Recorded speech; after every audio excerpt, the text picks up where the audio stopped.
My name is Sam Maxim. I'm the Director of Product Management and Operations at Tamer, and I'm serving as track co-producer alongside Prashanth Sukal and Eddie Torno for Virtual Track G, Global Issues in Data, Analytics, and Management. It's my pleasure to introduce the next session, Gender Diversity in Data Organizations, Building a Representative Workforce and Why It Matters. In this session, the speakers will cover practical solutions you can take to build a more diverse and representative culture, as well as why your company would benefit from doing so. Before I hand over to our speakers, I have a few housekeeping items. The session's being recorded. Any presentations will be included in the symposium proceedings, and video recordings will be uploaded to the CDOIQ YouTube channel, generally about 3 months after the symposium. Questions and answers can be put right in the Whova app in the tab, and as they're put in, I will actually share them with the speakers so that they can respond during their discussion. With that, I'll turn things over to the session speakers, Dr. Sydney Heimbrock, Chief Industry Advisor for Government at Qualtrics, and Rebecca Friedman, Founder and President at Core Strategies. Sydney and Rebecca, over to you. Excellent. Thank you so much, Sam, for the lovely introduction. And we're excited to be here at the conference today. Thank you all for joining us in this session, which is titled Gender Diversity in Data Organizations, Building a Representative Workforce and Why It Matters. I'm Rebecca Friedman, the founder and president of Core Strategies, which is a public sector technology business development firm. I work with technology firms who work with government and help them do better at doing that. So I want to welcome you all and thank the International Chief Data Officer and Information Quality Symposium for hosting, and the event sponsors for making the event possible, and of course, volunteers like Sam for making sure that we can be here and understand what we're doing, and she got us to the finish line, so we appreciate that so much. Please keep in mind that we are speaking at this session from our home, so please welcome any pets, family members, or interruptions from Amazon deliveries. Prime Day was just recently, who may inadvertently join our discussion today. And we do encourage you to add those questions into the chat. We've already had some great questions that have been coming through that Sam has been sending us, so we are looking forward to a great discussion today. So when we think about this topic, we really think that, fairness in itself should be reason enough to embed diversity in our data science teams and processes. But there are significant practical considerations as well. And this just isn't a matter of just fairness alone. Study after study has shown the positive impact of workplace diversity on everything from employee satisfaction and engagement to productivity and profitability as well, both things that matter to businesses. So with a diverse workforce, organizations can embed their ethics and values in their products and services and develop solutions that reflect a nuanced understanding of the full range of human experience. So while it matters for every kind of company, diversity is especially important for the public sector or education. These are fields that I work in. So as the stewards of public data and data science powered business, we think about this a lot. A model is only as good as its training. I'm sure that you hear that often, and it's all too easy to build blind spots and bias into systems. So you can probably already sense from this introduction that we have expanded the topic of our session a little bit to address diversity and representation in data organizations a little more generally. While I am personally passionate about supporting women in technology and data organizations, we recognize that growing and maintaining diverse and broadly representative organizations matter for many reasons. So in this session, I'm going to have a sort of fireside chat discussion about the topic with Sydney, who is the Chief Industry Advisor for Government with Qualtrics. So I'd like to start by asking Sydney to introduce herself before we jump into our discussion. So Sydney, could you tell us a little bit about your background and your work? Sure, great.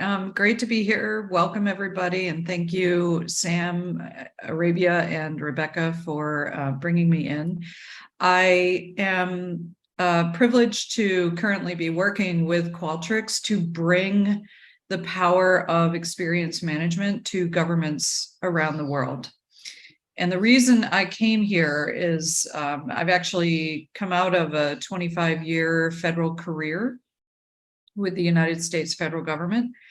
The first half of my career was working overseas, helping countries develop stronger democracies, healthier economies, and realizing along that journey that really government is the glue that holds everything together. If you don't have an accountable, efficient, effective government, you really don't have anything, and people's lives are seriously adversely impacted. So that's what got me sort of committed to a life of public service and brought me back into my own federal government to improve the experiences that we deliver to citizens, residents, visitors every day.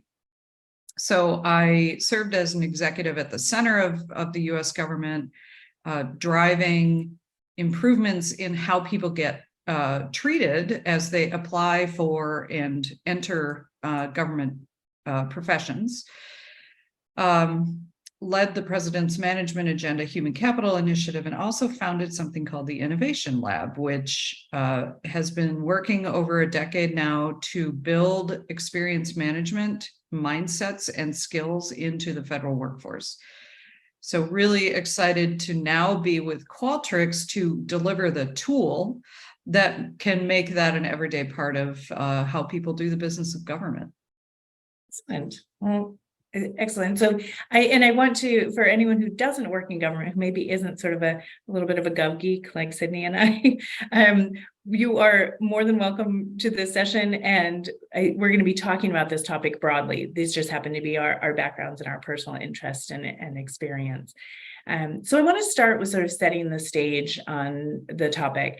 So I was hoping that you could provide some examples of how data, particularly public data in your case, has been misused, misunderstood, or misinterpreted in the past with adverse results. These could be just general examples or examples that you've observed.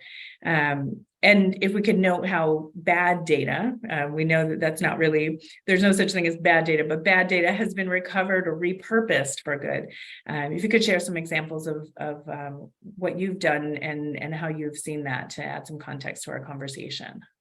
Yeah, that's great. So being part of a very large government organization, I can tell you from personal experience that for most of my career, we relied predominantly on quantitative metrics to understand what was happening in the world, and to then try to drive policies, programs, services, design the environment for nations, people, communities to thrive.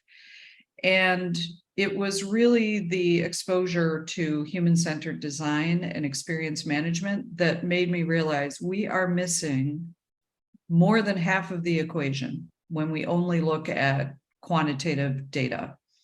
So that's what Qualtrics exists to do, is to bring the power, the richness of qualitative human behavioral insights into our analysis of the world around us, so that we can actually design for the humans that are the recipients of our policies, programs, and services, instead of designing for regulatory requirement. So let me give you a really quick government agnostic example of kind of where we can run into problems with this over-reliance, the sort of instinctive reliance on quantitative data, and the kind of trigger decisions that we tend to allow ourselves to make. So just the other day on my LinkedIn feed, I saw someone post about a really cool new feature on their Google Calendar. It's an extension that allows you for every meeting to calculate the total cost of the meeting.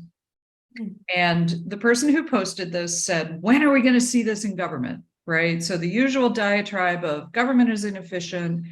People sit around in meetings all day. They don't actually get anything done, right? And if only we could show everybody that quantitative metric, people would make better decisions. All right. So at first glance, it seems like cool, right? That's a nice indicator.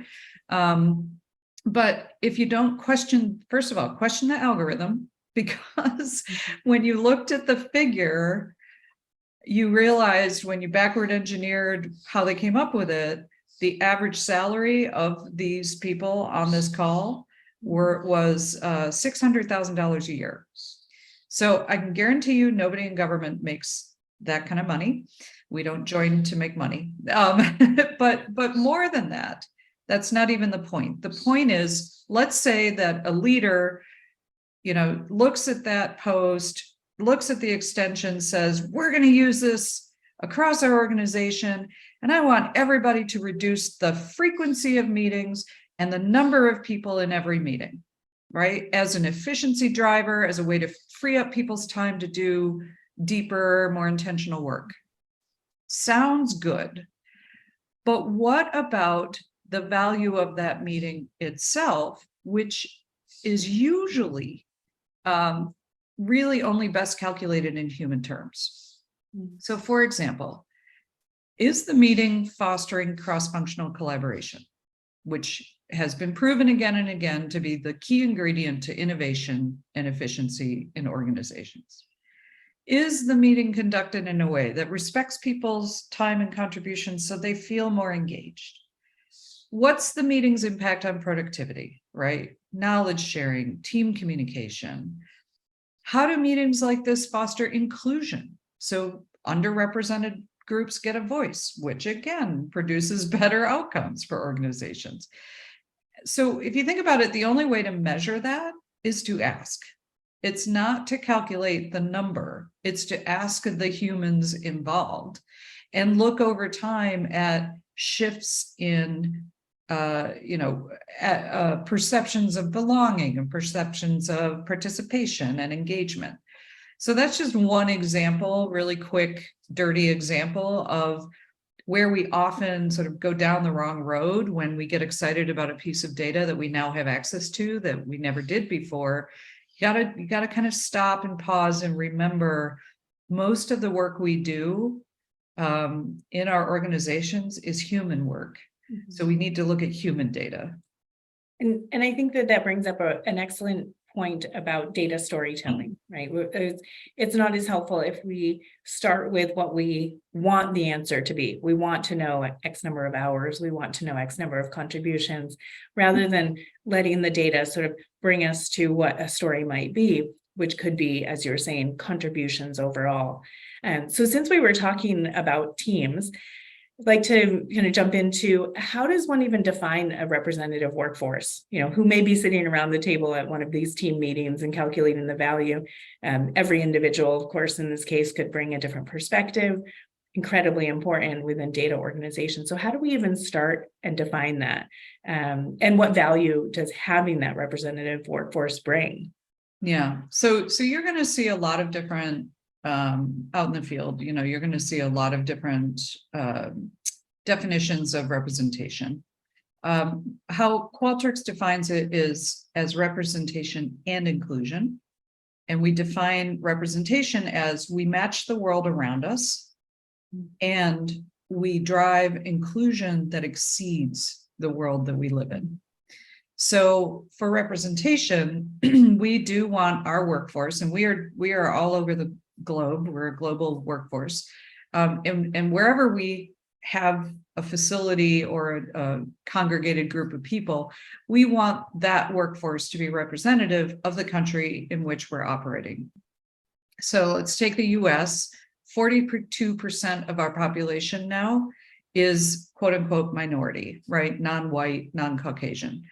And so we set goals to really systematically work toward that benchmark. So anyone in the audience who's in a tech firm knows this is a struggle because we have a relatively non-diverse pipeline of the skills that we're looking for. And so we have to think really deeply about how do we build those pipelines of skilled talent.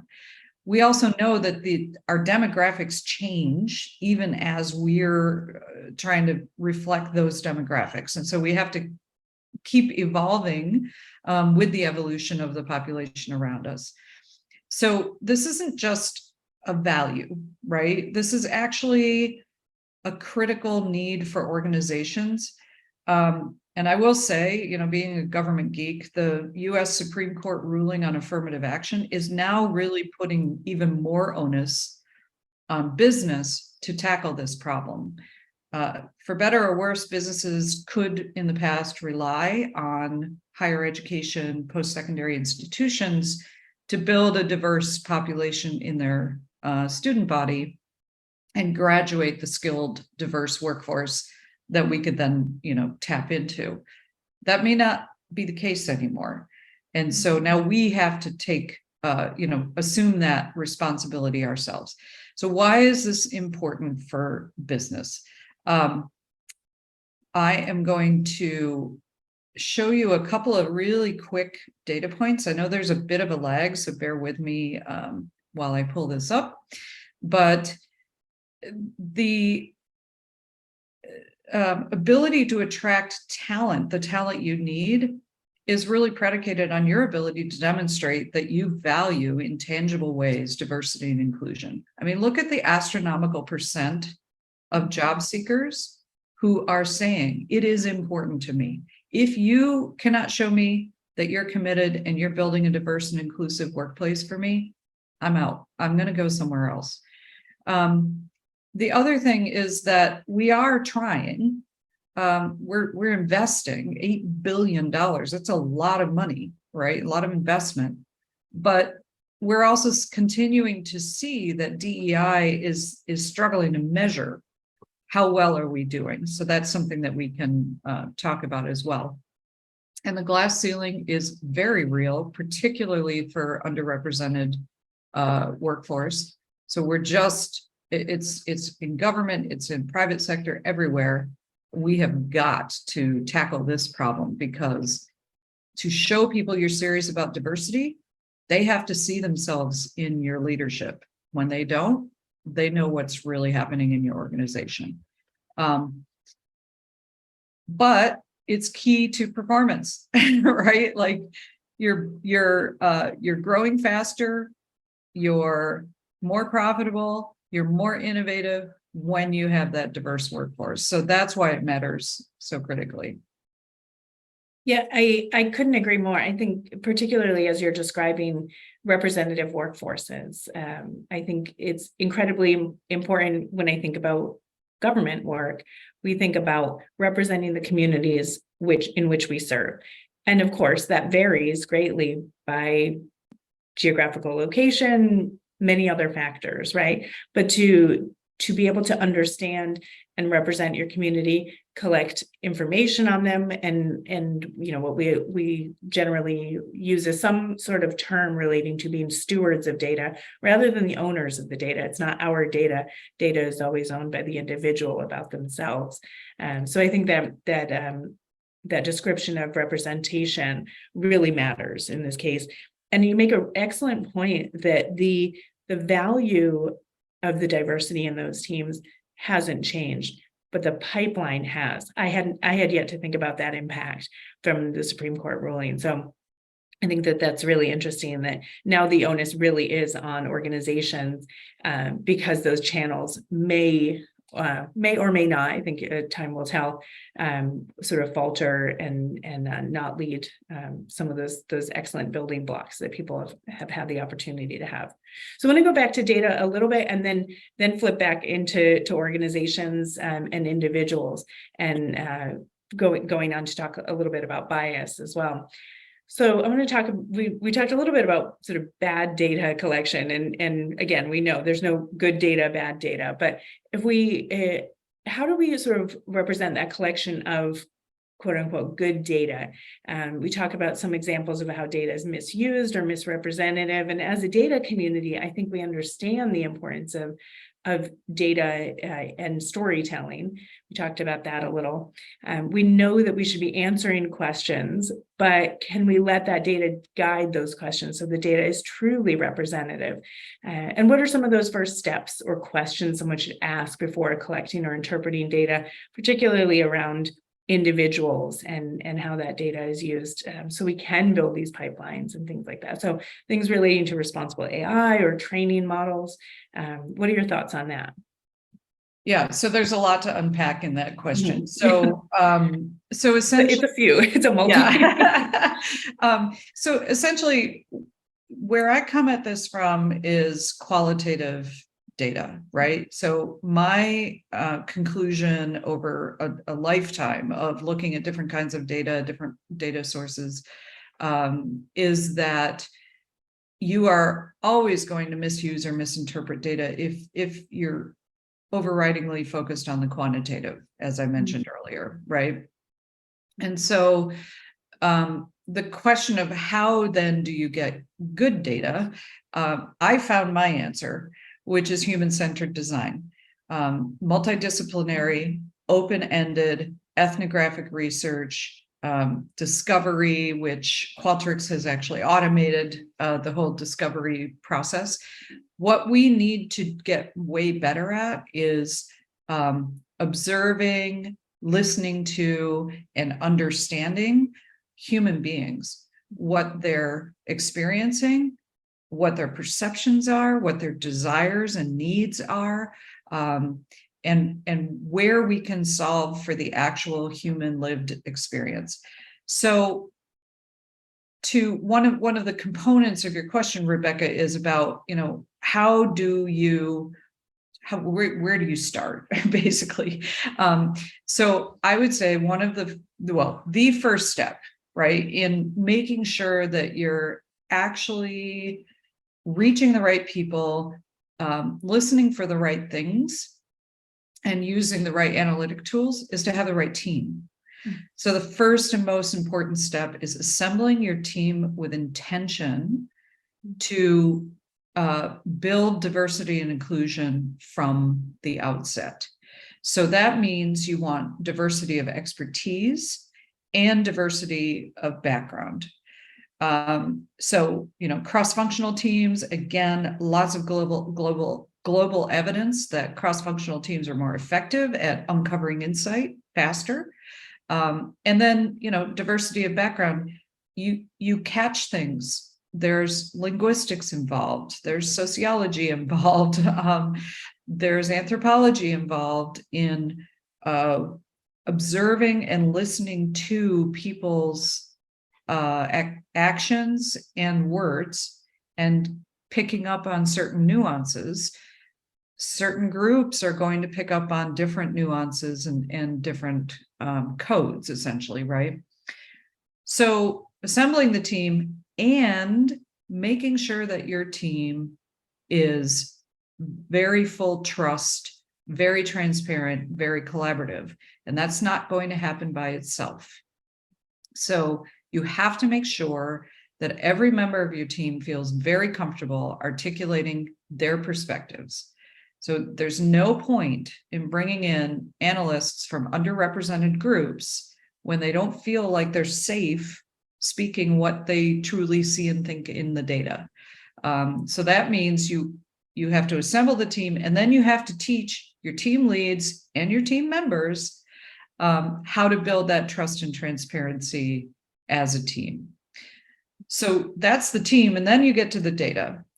I always do like to start, so having sort of bashed quantitative data a bit, I always start with quantitative data because you don't want to reinvent data collection where some data already exists somewhere that gives you sort of an early indication of where you're going to want to start exploring. So you want to look at existing data sets and understand, what do people think is true? Notice how I said that, not what's true, but what do people think is true?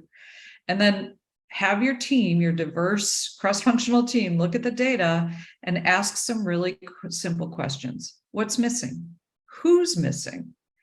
And does this data tell me the answer to the question why? And those are the things that you then want to go out and discover. And we use the word discover, again, very intentionally. Think about the voyages of discovery of the Europeans, right?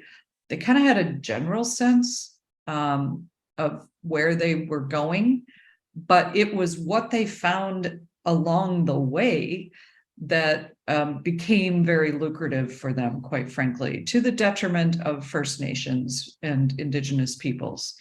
But for the explorers themselves, it was the Indies, right? It was the West Indies, not India, that produced the return on investment of that discovery. So you want to start discovery with a general sense of where you think you're going, what problem you think you're going to solve, but an understanding that it's the things you find along the way that are going to show you where to go. And that means we need to know who are the people in that ecosystem, where are the people in that ecosystem, how do I get them to want to participate in discovery with me, make sure that they're fully bought in and have given permission consciously with full transparency to answer questions and be observed. And then building that discovery into the data collection method so that you're testing all of your assumptions, right? And designing analytic techniques that will enable you to uncover root causes instead of solving for symptoms. So I think that leads us into the next question, excellent, which is about bias in data science and data science powered business. We actually did have a question come in about unconscious bias, so I'll have you address that as well. But in general, we know a model is only as good as its training, right? When people talk about, the technology as almost as if it's a sort of a mind of its own or a person of its own, we know that that's not the case. It's how we've built it. So how can we be better at building models that avoid bias, and what responsibility do we have to question data models and data collection along the way to change that, which I know can be quite difficult once you already have certain data fields and data collection. It's often really quite heartbreaking almost sometimes to change mid-process. But I also want to add in, we did receive a question about unconscious bias, and that was, what role does unconscious bias play in perpetuating gender disparity in data organizations, and how can organizations mitigate and address unconscious bias to promote gender diversity? So I'll put another plug in before we get into that. For anyone else who has questions, please let us know in the chat. We're very happy to make this a conversation as a part of the discussion. So Sydney, what are your thoughts on bias as well as unconscious bias? Okay, let me speak to, again, a lot to unpack. Yes. Let me start with why it's important. So why it's so critically important to question the bias built into our algorithms, and to take action to trust them too much, essentially, right? To trust our automated systems to guide us in the right direction. So really, another really quick example, really tragic example from the state of Michigan. Some people may know this story, but they instituted a fraud detection system for unemployment insurance, right? We all heard about all the fraud and abuse of unemployment insurance during COVID. State of Michigan, actually prior to COVID, had created this AI-powered fraud detection system. Seems like a really good idea. Ferret out bad actors, make sure the money's going to the right people. So the state was very excited when it rolled out this new system, because it identified 5 times as many instances of fraud than it had before under its traditional administrative mechanisms, right? So 48,000 fraudulent transactions. So the administrators saw that indicator and immediately put in motion their mechanisms of action, which is demanding repayment, garnishing wages, levying bank accounts, intercepting tax refunds people were expecting. The result of this was people were evicted, a lot of homelessness coming out of that population, divorces increased, bankruptcies, and even suicide, because people felt that they were being driven into a corner. Unfortunately, a later audit found that 98% of that AI's findings were wrong. So all of that human tragedy could have been avoided if someone had audited carefully, right, that algorithm in the first place. Mhm. This is an example. There is a true human cost, tragic potential human cost to not questioning our models. We cannot be complacent about this. And so what we need is what's emerging as being known as constitutional AI. Okay, I'm a government person, but really what we need is governance. And I think everybody is increasingly recognizing that. Meaning we all need to agree to a set of principles and a binding framework that enforces those principles as a social contract. So the Biden-Harris administration here in the US, they have published an AI Bill of Rights.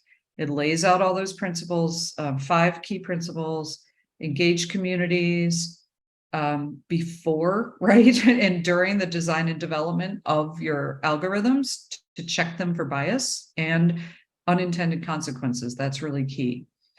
Conduct human oversight. So check on the outcomes. If you see like a sudden spike in adverse consequences, you know you have a problem. Ensure privacy. Make sure that people actually understand that they're giving you their data. Sometimes people don't understand that, and that you are protecting it. Be transparent.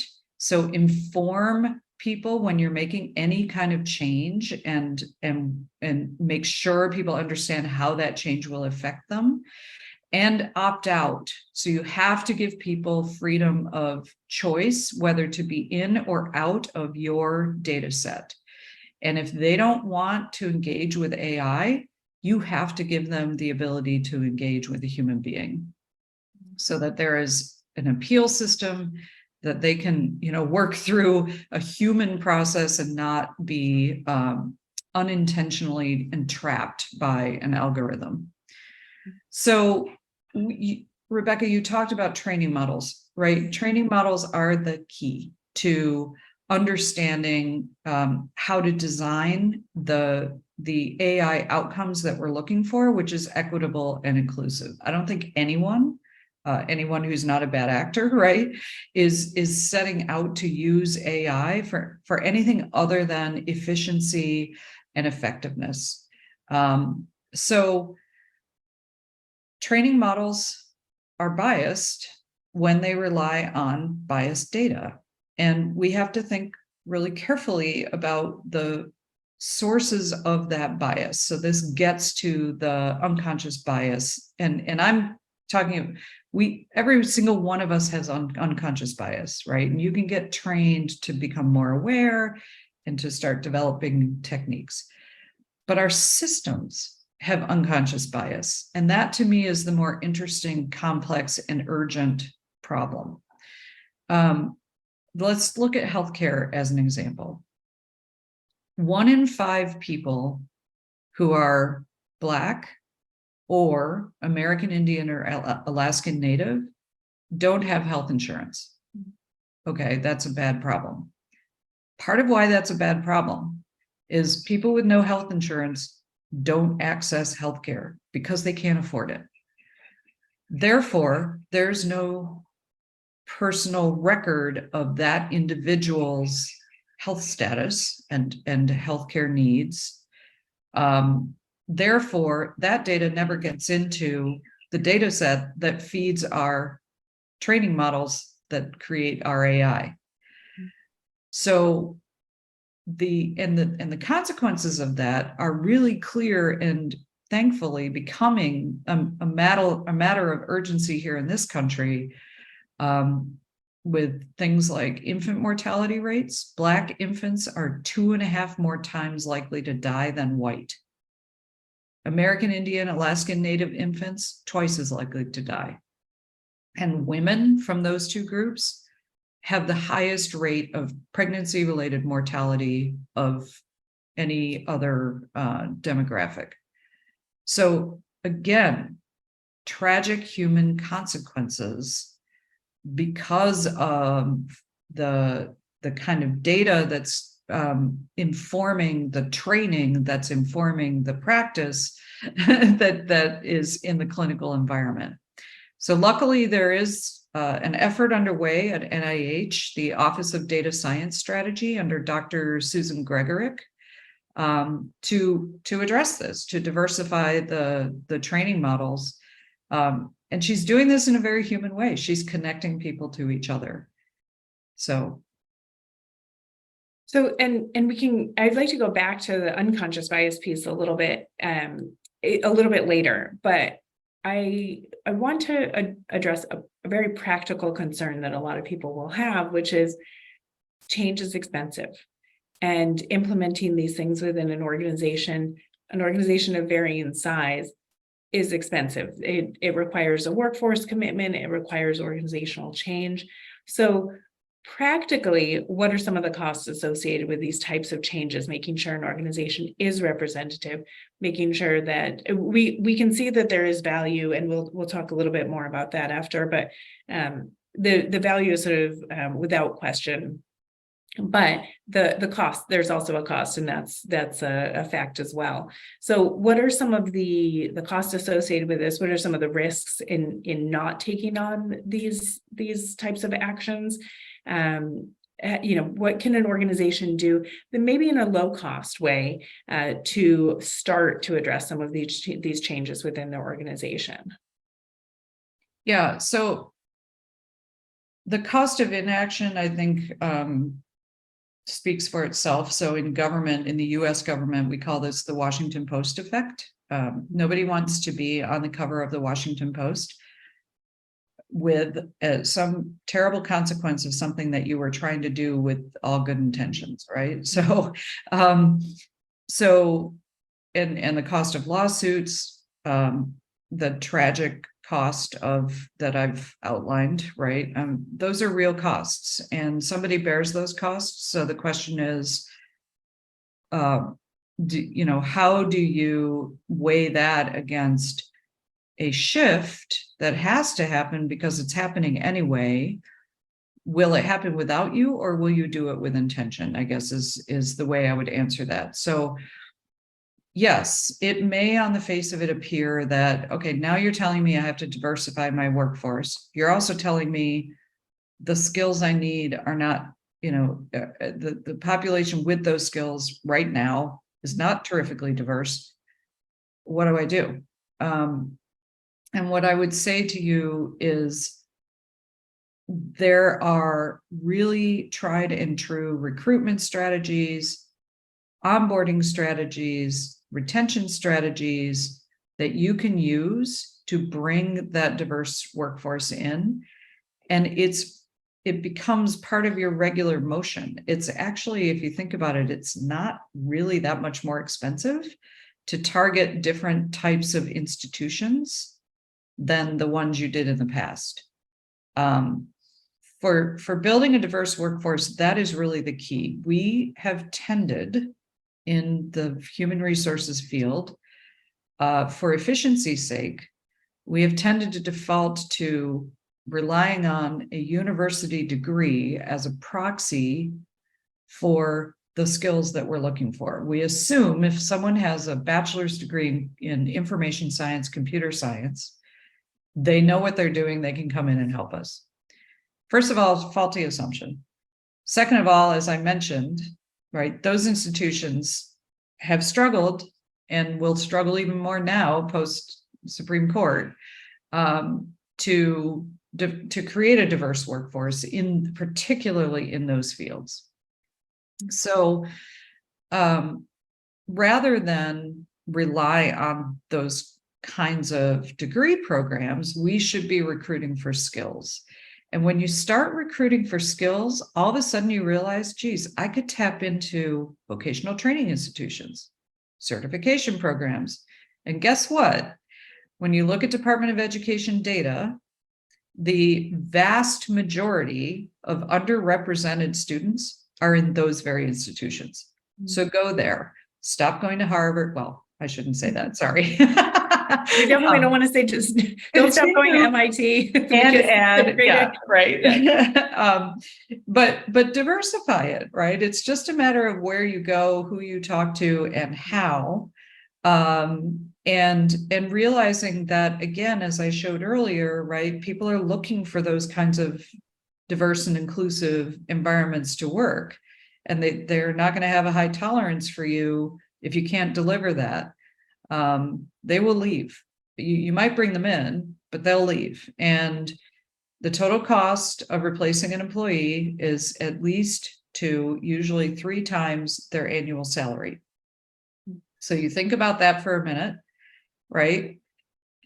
Can you afford to reduce your productivity by 300%? No, you can't. So just doesn't make sense not to build this kind of strategy into your human capital program. Yeah, I've definitely seen organizations who overwhelm themselves or get overwhelmed by thinking a little too far back in the pipeline. And not to say that there isn't value with starting with technology data related programs in the elementary education levels. However, I think that what I've observed is when organizations kind of take on, let's build that pipeline, and they think all the way that far back, they don't see the immediate value to their organization.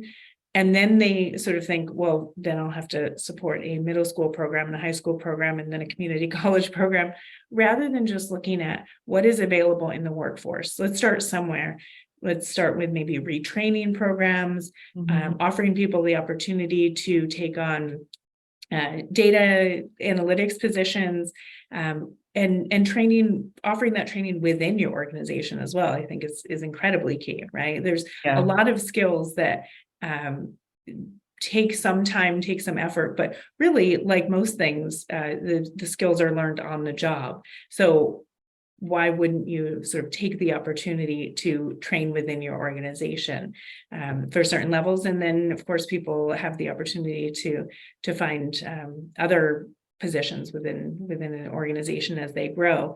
And I think we also see, certainly, you know, for all the terrible things that COVID brought, we did see that offering more flexible work models can allow people to expand where they're looking for their workforce, how they're bringing in their workforce. So could job sharing, or could you know, having a part-time employee contribute to a program in some way be an option. These are all things that were sort of off the table almost entirely 3.5 years ago for most organizations, certainly for government organizations.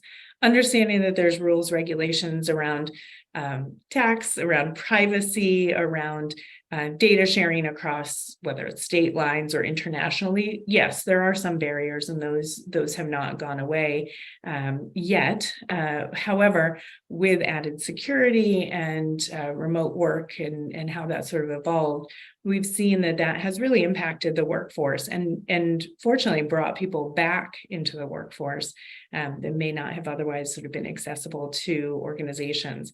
And as I mentioned accessibility in general, I want to address that as we're talking about diversity in an organization, finding individuals who are representative, we're talking about also making workplaces accessible in general. So bringing in people with a broad range of perspectives, gender diversity, we've talked about ethnic and racial diversity, as well as physical abilities. So these are all things that contribute to an organization.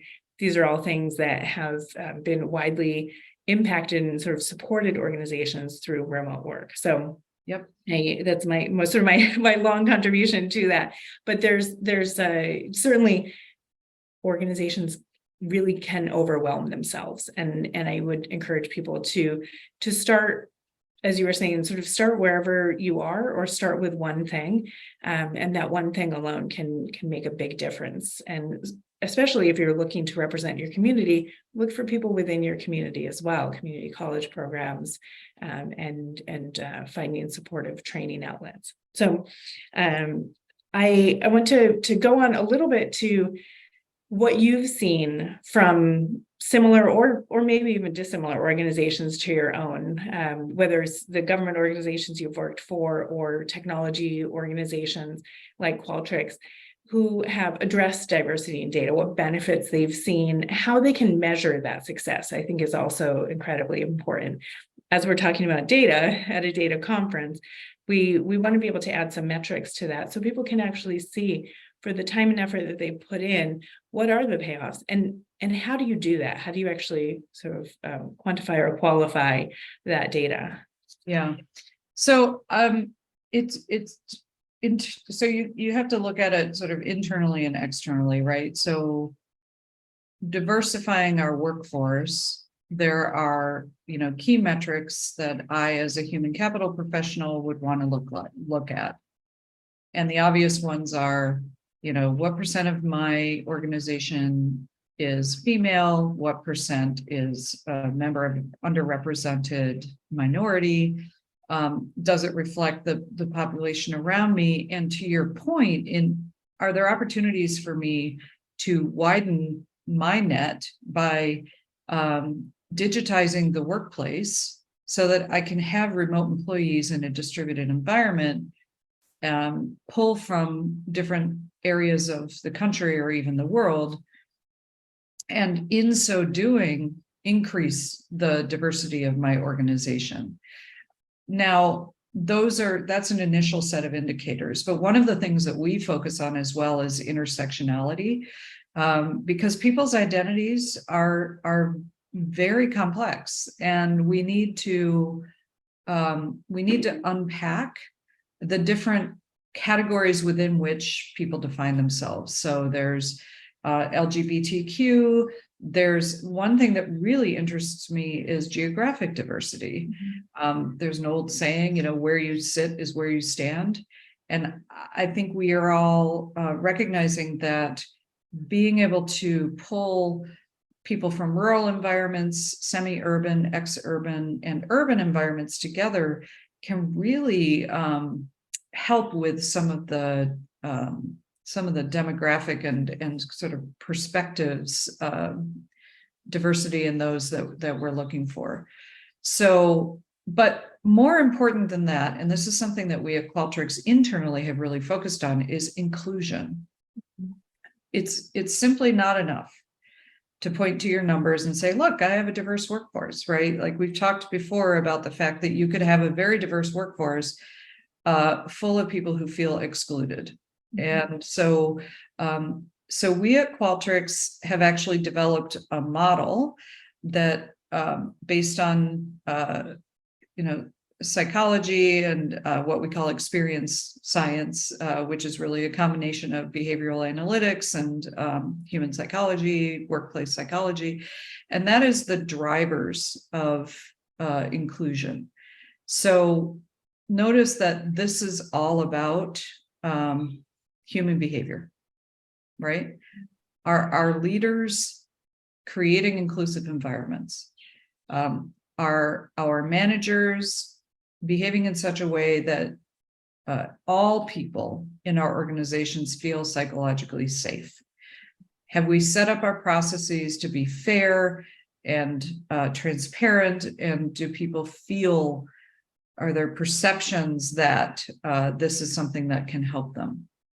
And so this is where the qualitative metrics come in. You have to ask people, you have to listen and watch and uncover where people are starting to feel that they don't actually belong and they can't be authentic, and then target those factors so that your employees are truly feeling a sense of cohesion. Yeah, and I love that point you make about inclusion or being inclusive in general. And I think that that extends to giving people the sort of space or whatever we might say to continue evolving their education about this, right? Because there is no one right answer to these questions about diversity, building a diverse workforce, or about diversity in data or data collection, because they're all evolving. Both, how we define some of these things, but also the technology around data collection and all these things are constantly evolving. So really, it's more of a discussion than anything. And I appreciate being able to kind of give people that space to, so if someone has their own experience, they are part of that conversation and being inclusive of that, but also to kind of be inclusive of the process of education. And then also to having that sort of ability to learn, but also maybe the ability to fail a little bit. It's not like that we want to necessarily encourage failure in this space, but to let people know that they should be comfortable asking these questions about why we're doing things, why it's important, and all of this, many of the topics that we talked about today. Actually, failure is a really important component. That's where when people feel safe failing in a safe environment, that's magic. And that is actually a pretty important part of the discipline of human-centered design, is giving people the practice of failing through prototype, test, and iterate, which again, if you think about these, back to the AI topic, right? These algorithms, we need to test them in safe places before we deploy them, so that we can start to identify unintended consequences before they become real. Absolutely. So at this point, I want to welcome Sam back to our conversation. She's going to be able to offer a little bit of a summary of our conversation. And then we, again, welcome anyone to submit questions through the chat. If there are no questions, we actually have a few rapid fire questions we can address toward the end as we wrap up. But Sam, I'll hand it over to you for a moment. Yep. So we've been able to listen to these two amazing speakers talk about something that's actually near and dear to my heart, which is diversity in the workforce and how we can incorporate it. I think we heard some really great practical suggestions. Sydney, I really liked your part of the conversation where you were talking about looking for maybe not the rote places that we might look for talent, but for expanding our net and looking at places where we can encourage not just diversity of background, but also diversity of thought and diversity of region and different types of diversity, and how we can incorporate those into bringing together a diverse workforce. And I thought your example that you had specifically around the choices they made to go after fraud that turned out after audit was not actually fraud really highlighted why this is so important for organizations at a really practical level. It's probably the watchword of a data conference that, your data is only as good as your model and how will you train it, but the people behind the training it is really what I think this session is getting at. And I think it really highlights why it's so important to bring in other perspectives. So I haven't seen any more questions come in for chat, but one of the things that I know I personally had as a question is what resources have you seen that might be good if you're trying to look at bringing in people from maybe not as traditional backgrounds? What resources have you found? I know you mentioned some of the Department of Education site about talking about the studies that show that a lot of the people who might come from trade schools and others have just as good success in these fields. But what resources have you seen that maybe we could point people to that would help them on that journey? Yeah, so I would say internships. So the U.S. Department of Labor, if you're in the United States, but really in any country, the Ministry of Labor, it is going to provide resources for you to offer internships and apprenticeships, because that's where you can start building that pipeline of talent. It's very important as you design your internship and apprenticeship to make sure that you're paying people because You don't want to, skim from the top of the socioeconomic ladder, if you will, right? With the only people who can afford a free internship. But co-op programs, things like that. So I would go first to a Ministry of Labor, Department of Education website about how to actually construct those into your organizations. And then IEEE is actually really excellent for providing resources on the different kinds of bias that we talked about. They are actually doing a lot of work in this area of skills-based training and learning and development, which Rebecca brought up. And I was really, really happy to hear that, because we often overlook the untapped talent we have already in our organizations. And I will tell you from personal experience, there's a lot of unconscious bias right there, right? We see the folks who came into administrative positions, secretarial positions, what have you, and our minds just pigeonhole them right into that skill set, that occupation. But those are people who want to progress, want to stay, want to learn, want to engage. What better way? And by the way, it's cheaper than recruiting to train your own people in the skills that you need rather than just lay them off. Yeah, absolutely. And that was actually one of the quick fire questions we have. We have just another minute or two. I'll ask one final question for Sydney. What is one transformation to address diversity in data and data organizations that you would implement to either your practice and organization, or that you would recommend to others?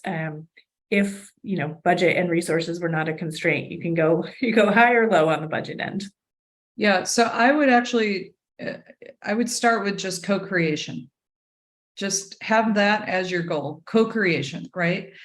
That is an inclusive method, and you can think as big or as narrow as possible and as your resources enable about who should be involved in that co-creation. To me, in the ideal situation, as many people as possible, which of course, that's going to take more time. That might be more expensive, but the more you can engage a wide, diverse population in design and development of your data systems, your data sets, the more robust, if I can use that word, I hate that word, but the more rigorous, I should say, your data outputs and outcomes are going to be. Yeah, I love that. And it always reminds me, and I'll probably fumble through an analogy here, but we can bring more people to the table. It doesn't mean that there's less seats available. We can just make a bigger table, right? Yep. So more perspectives, more are welcome. No one's getting pushed out. We just are welcoming more people to have seats at the table. And I think we all benefit from that. In so many ways. So thank you so much, Sydney, for sharing all of your knowledge. I really put you on the spot, and I appreciate you letting me do that for about an hour, grilling you about this topic. So grateful to you for your experience. Thank you to Sam and the rest of the conference organizers and volunteers for making this possible and doing all of the work, all of the hard work around the technology and making everything flawless for us. So thank you so much. And of course, to our attendees for joining the session. Our goal was to have you leave the session with an understanding of the importance of diversity in data and data organizations, and some ideas, to leave you with some ideas and resources on how to take action in your own organization or your own communities. So I hope we've met that goal. I don't know if we can add this to chat, but you are welcome to reach out to us. You can find us both on LinkedIn. Rebecca Friedman with Core Strategy, and Sydney is with Qualtrics, so you can find us there. Please feel free to reach out. Consider us one of your resources going forward. And thank you again to our event hosts and sponsors. And I'll hand it over to Sam to wrap things up. All right. Yes. And thank you both. It was a fantastic speaker event. There'll be a 30-minute break, and we'll be back at 3:30 with the next session, which will be on how learning analytics improves higher education. So thank you all, and see you soon.